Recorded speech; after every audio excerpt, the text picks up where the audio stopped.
Bir Cristiano Ronaldodek bo'la olmadi bizni musulmonlar. U portugaliyalik xristian. Men uning uchun duo qilaman. Alloh uni iymonini bersin. Saxiy odam. Sendan va mendan ko'proq yordam qilyapti musulmonlarga. Sendan va mendan ko'proq turib beryapti falastinliklarning yonida. Qasam ichamanki, bir qancha musulmondan ko'proq Isroilga qarshi tik turyapti bu odam.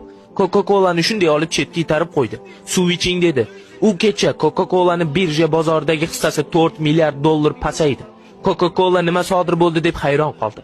Isroilni qo'llab-quvvatlagan Coca-Cola, mazlumlarga yuborilgan raketalarga yozilgan Coca-Cola bir Cristiano Ronaldo sababli milliard dollar zarar ko'rdi. Xo'sh, keyin nima bo'ldi? Uni haydashdi. Hozir Saudiya Arabistoni ligasida o'ynayapti, ammo Allohning rejasi bor. Hozir u haqida Allohning rejasi amalga oshyapti. Alloh azza va jalla uni u yerga jo'natdi. Sabablar o'rtaga chiqyapti. Birinchi assalomu alaykum deyishni boshladi. Hozir penalti tepishdan oldin bismillah deyapti.